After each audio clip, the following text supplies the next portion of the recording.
अलसी के बीज में सिर्फ ये 5 चीजें मिलाने से आपके बाल बहुत ही सिल्की, सॉफ्ट, स्मूथ और मैनेजेबल हो सकते हैं। बालों का बढ़ना तो इम्पोर्टेंट है ही, लेकिन बालों का मैनेजेबल होना बहुत ज्यादा इम्पोर्टेंट है। बालों में उंगलियां फेरो और बिल्कुल मक्खन की तरह निकल आए, ऐसे बाल कर देगा ये वाली रेमेडी। इस रेमेडी में आपको सिर्फ थोड़े से फ्लैक्स सीड्स यानी कि अलसी के बीज चाहिए। उन अलसी के बीजों को आप पानी में डालेंगे और उबालेंगे। इसके आगे क्या चीजें मिलानी है वही चल के देख लेते हैं। So without wasting any time, let's dive into the remedy. इस रेमेडी के लिए सबसे पहले हमें एक सादा सा पैन ले लेना है। इस पैन में हम पहला इंग्रेडिएंट डालेंगे हिबिस्कस के फूल, यानी जिसे हम गुड़हल के फूल भी कहते हैं। अब देखो, ऐसा डॉक्टर मेरा फर्ज बनता है कि मैं आपको पूरी ऑथेंटिक इन्फॉर्मेशन दूं, बाकी यूट्यूबर्स की तरह सिर्फ हवा में बातें ना करूं।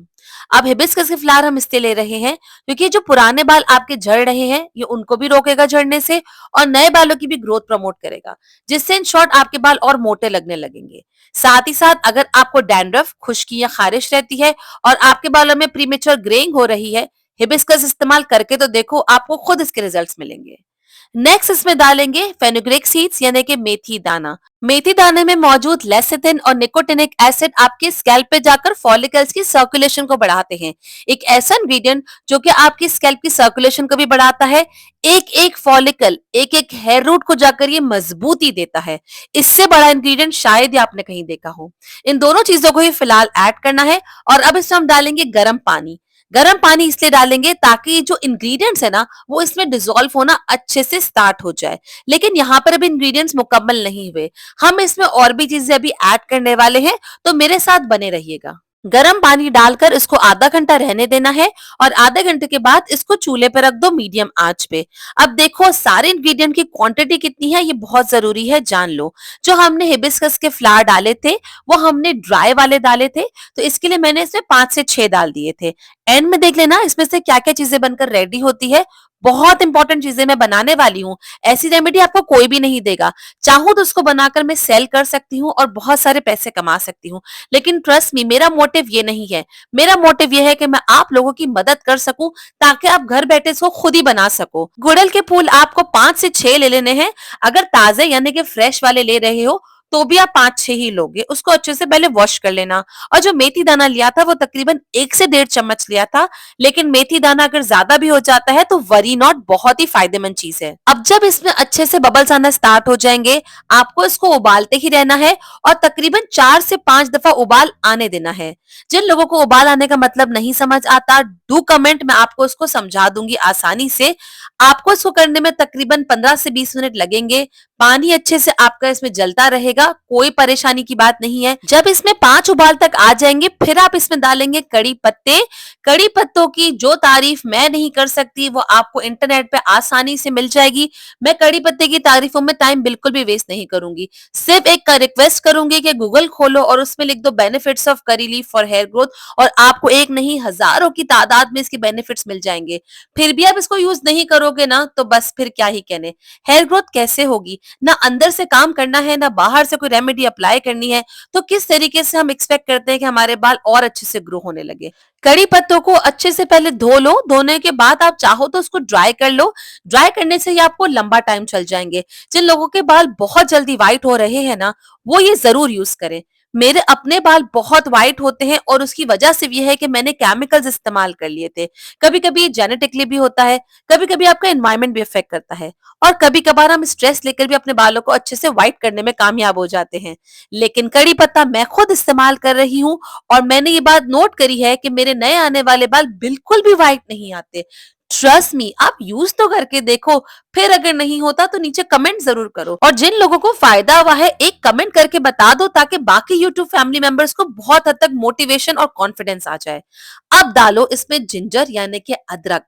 जिंजर को लेकर एक स्टडी ऐसी हुई है जिसमें यह साबित हुआ है कि जिन लोगों को एलोपेशिया एरिएटा था ना, उन्होंने सिर्फ जिंजर का जूस यानी जिंजर का एक्सट्रैक्ट अपने बालों में और स्कैल्प पे लगाया, और उनकी हेयर ग्रोथ दोबारा से होने लगी। तो ये जो सारी स्टडीज और सारी रिसर्च है ना, ये सारी बातें बेकार नहीं है। आप इसको सीरियस लिया कीजिए और आप अपने पे यूज करें, आपको डेफिनेटली फायदा होगा ही होगा। जिंजर बहुत स्ट्रांग होता है, इसके लिए इसकी क्वांटिटी का ख्याल बहुत अच्छे से रखना है। आपको इसको ज्यादा नहीं लेना। मैंने इतना ज्यादा सारा पानी लिया था, उस पानी में मैंने सिर्फ इतना सा जिंजर डाला है ताकि ये अच्छे से डाइल्यूट हो जाए। आप ज्यादा जिंजर लोगे और अगर बाय चांस आपको सूट नहीं किया ना तो प्रॉब्लम हो जाएगी। इसके लिए जिंजर को हमेशा पहले थोड़ा सा टेस्ट करके जरूर देख लेना। जिंजर डालने के बाद सारे इंग्रेडिएंट जब हो गए तब आपको इसको मजीद 10 मिनट पकाना है। टोटल इसको मैंने उबाला है मीडियम आंच पे, तकरीबन 20 से 25 मिनट हो चुके हैं और फिर ही मैंने चूल्हा इसको बंद किया है। आपको इसको 20-25 मिनट अच्छे से पकाना ही पकाना है। इसको पकाने में आप जल्दबाजी मत करना। जल्दबाजी करोगे ना तो जो इंग्रेडिएंट्स की बेनिफिट मैं आपको देना चाहती हूँ वो नहीं मिलेंगे। इसको कवर करके रख दो तकरीबन 10 से 15 मिनट और बाद में इसको खोलकर अब इसे हम छान लेंगे। मेरी एक रिक्वेस्ट मेरे उन मेंबर से है जिन्होंने मुझसे पर्सनल कंसल्टेशन ली थी और जिनको मैंने ये वाला रेमेडी बताई है। अगर आपने ये रेमेडी यूज करी है तो प्लीज नीचे कमेंट करके जरूर बताइए ताकि बाकी लोगों को भी कॉन्फिडेंस मिले कि सच में रेमेडीज काम करती भी है कि नहीं। मैं आपके कमेंट का इंतजार करूंगी। अब इसे हमने अच्छे तरीके से छान लिया है। छानने के लिए मैंने इसे 2 पार्ट में डिवाइड किया है। एक पार्ट में हम इसको टोनर के लिए यूज करेंगे और एक पार्ट में हम आज की रेमेडी बनाएंगे। जो आज की रेमेडी है वो बहुत इंपॉर्टेंट है, सो कीप कनेक्टेड। अभी जो सारी चीजें बची है ना, इसको फेंकना नहीं है, इसको इसी पैन में रखना है।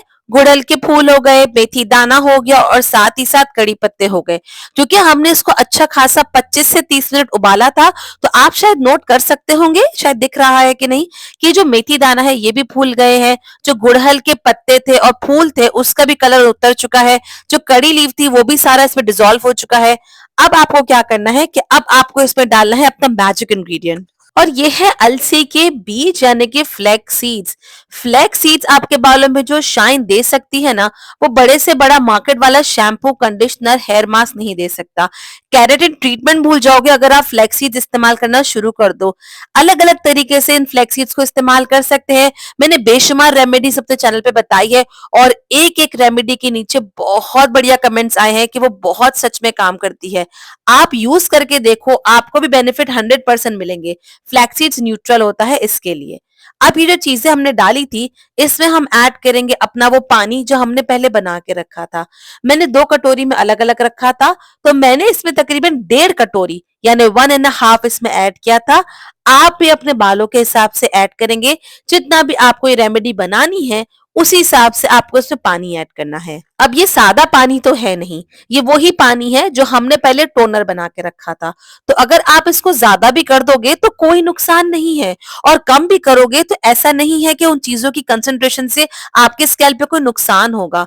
इसके लिए रेमेडी सारी सोच समझ के बनाई जाती है, तो ट्रस्ट करो और ऐसे ही बनाओ जैसे मैं बता रही हूँ। अब इसको चूल्हे पे रख देंगे ताकि इसमें अच्छे से उबाल आना स्टार्ट हो जाए। जिन लोगों ने रेमेडी गौर से देखी है तो आपके जहन में ये सवाल जरूर आया होगा कि ये फ्लैक्स सीड्स यानी कि अलसी के बीज हमने पहले ही क्यों नहीं ऐड कर दिए, क्यों बार बार हम इसमें से टोनर अलग कर रहे हैं, फिर फ्लैक्स सीड्स मिला रहे हैं, फिर टोनर को मिला रहे हैं। आप लोग सवाल नहीं पूछते। मैंने बहुत सारी ऐसी यूट्यूब वीडियोस देखी हैं जिसमें लोग क्या क्या बातें नहीं करते, दावा करते हैं डॉक्टर होने का और ऐसी बातें कह देते हैं कि मैं खुद हैरान रह जाती हूँ। लेकिन मेरा फर्ज बनता है कि मैं आपको हर चीज सच सच बताऊं। यहाँ पे मैंने फ्लैक्स सीड्स बाद में इसलिए डाले हैं कि फ्लैक्स सीड्स अगर हम पहले डाल देते तो वो जल्दी से उबलकर उसमें जेल नुमा बन जाता और जब जेल बन जाता है एक दफा तो हम उसको मजीद नहीं उबाल सकते, क्योंकि अगर उसको दोबारा से और उबालते तो वो गाढ़ा होता चला जाता और जो हमें बाकी इंपॉर्टेंट इंग्रेडिएंट्स चाहिए थे जैसे कि गुड़हल का, मेथी का, करी लीव्स का, अदरक का, उसका रस अभी उस पानी में नहीं आता और वो जेल फॉर्म जल्दी बन जाता। उससे नुकसान ये होता कि आप सिर्फ जेल वाला पानी ही लगा रहे होते, वो बेनिफिट वाला पानी नहीं लगा रहे होते। अब देखो इतनी ही देर हुई है और आप देख सकते हो इसमें जेल बनना स्टार्ट हो गया है, स्टिकीनेस इसमें आना स्टार्ट हो गया है। इसी वजह से इसमें आपको पहले नहीं डालना। आप लोगों को इसको अच्छे से मिक्स करना है। 1-2 उबाल में ही ये गाढ़ा हो जाएगा। आपको इसका चूल्हा बंद कर लेना है और जब ये गर्म हो, हॉट हो तो ही आपको इसको छान लेना है। ठंडा होने का वेट नहीं करना, ठंडा होने से इसमें कोई भी फायदा नहीं होगा, उल्टा जो इसका जेल है वो बहुत गाढ़ा हो जाएगा और फिर छानने में आपको बहुत प्रॉब्लम होगी। इसमें से अच्छे तरीके से सारे जेल को निचोड़ लेना है। ये जो इंग्रेडिएंट्स ऊपर बचे हैं ना इसमें अच्छा खासा जेल अभी भी बाकी है। आप देख लेना कटोरी अभी इतनी भरी है ना, मैं कैमरा ऑफ करके इसे अच्छे से निचोड़ लूंगी चम्मच की मदद से और फिर देखना इसकी क्वांटिटी ऑब्वियसली ज्यादा इंक्रीज हो जाएगी। आपको ये चीजें फेंकनी नहीं है, एक एक चीज में बहुत इंपॉर्टेंट बेनिफिट होते हैं। इवन जो ये चीजें बची है ना के बाद भी उसको भी नहीं फेंकना, उसकी भी एक रेमेडी लेकर आऊंगी। अगर आप उसकी रेमेडी चाहते हो तो लिख देना हेयर ग्रोथ मास्क। मैं हेयर ग्रोथ मास्क की भी बढ़िया सी रेमेडी लेके आने वाली हूँ। अब देखो चूंकि ये गर्म है इसके लिए ज्यादा लिक्विड ही लग रहा है, लेकिन जैसे ये ठंडा हो जाएगा ये कुछ इस तरीके से जेल नुमा बन जाएगा। जेल नुमा में और स्टिकी में बहुत फर्क है। ये स्टिकी नहीं है, आप अपने बालों में इसको लगाएंगे तो ये बिल्कुल भी चिपचिप नहीं करेगा। ये सिर्फ जेल नुमा बना है, इसकी जो फॉर्म है वो चेंज हुई है। अब इसको आपको किसी कंटेनर में स्टोर कर लेना है। दो तीन चीजें कंटेनर के लिए बहुत जरूरी है। पहली ये कि साफ कंटेनर हो, उसमें किसी भी किस्म की स्मेल, जर्म्स और कंटामिनेशन नहीं हो। सेकंड, ऐसा कंटेनर हो जिसके ऊपर जो इसका मुंह होता है उसमें नोजल हो। कहने का मकसद है या तो वो स्क्वीज बॉटल हो या वो ऐसी बॉटल हो जिसमें ऊपर छोटा सा होल हो, ताकि आप इसे अच्छे से निकाल सकें। कोई भी जेल, कोई भी रेमेडी आपको खुली बॉटल में, खुले बोल में नहीं रखनी। डायरेक्ट हाथ उसमें नहीं डालना। हमारे हाथों में ऐसे जर्म्स होते हैं जिसका हमें अंदाजा भी नहीं होता और वो हमारे स्कैल्प पे जाकर सिर्फ नुकसान पहुंचा सकते हैं। मैंने ये वाली सीरम बॉटल ली है ताकि इसमें आराम से होल में से सारा सीरम निकल सके, उतना ही निकले जितना मुझे उसकी जरूरत है। ये जो ब्यूटीफुल सा हेयर मास्क आपने बनाया है ना, इसको आप स्कैल्प से लेकर हेयर लेंथ पे अच्छे तरीके से लगाएंगे और उसको लगाने के बाद आपको अपने बालों को शावर कैप से कवर कर लेना है। इसको आपको ड्राई नहीं होने देना। अगर ये ड्राई हो जाएगा तो बाल और स्टफ हो जाएंगे, स्टिफ हो जाएंगे और इससे बालों का ब्रेकेज इंक्रीज हो जाएगा। हमें अपने बालों को सेफ रखना है, संभालना है। इसके लिए आप अपने बालों में अच्छे से शावर कैप पहन लेंगे और इससे आप रहने देंगे अपने बालों में 2 से 3 घंटा। 2 से 3 घंटे के बाद आप अपने बालों को वॉश कर सकते हैं। यही चीज आपको करनी है हफ्ते में 3 दफा। सवाल ये आता है कि क्या इसे हम ऑयली बालों में लगा सकते हैं? जी नहीं, आपको इसको ऑयली बालों में नहीं लगाना। आपको इसको फ्रेश बाल यानी जो सूखे बाल होते हैं उसमें लगाना है। अगर आपका मंडे को हेयर वॉश है तो आप ट्यूसडे छोड़ के वेंसडे इसको लगा सकते हैं और फिर अपने बालों को वॉश कर सकते हैं। इसी तरीके से अगर आप फॉलो करते रहेंगे ना तो बालों में जो शाइन आएगी ना वो आप खुद देख सकते हैं कि कितनी जबरदस्ती शाइन आने वाली है। ये ट्राइड एंड टेस्टेड रेमेडी है। इसके साथ साथ हफ्ते में जो बाकी दिन बचे हैं उस दिन आप टोनर लगा सकते हैं। ऐसे टोनर जो कि मेरे अपने ट्रस्ट पर दी है और मेरे पेशेंट्स को बहुत उससे फायदा हुआ है, वो टोनर की मैंने पूरी एक प्लेलिस्ट बनाई है। वो देखने के लिए आप यहाँ पे क्लिक कर सकते हैं और मेंबरशिप लेकर मुझसे 1 to 1 बात करने के लिए आप यहाँ पे क्लिक कर सकते हैं। मैं आपसे मिलती हूँ इस वीडियो में। Till then, bye bye.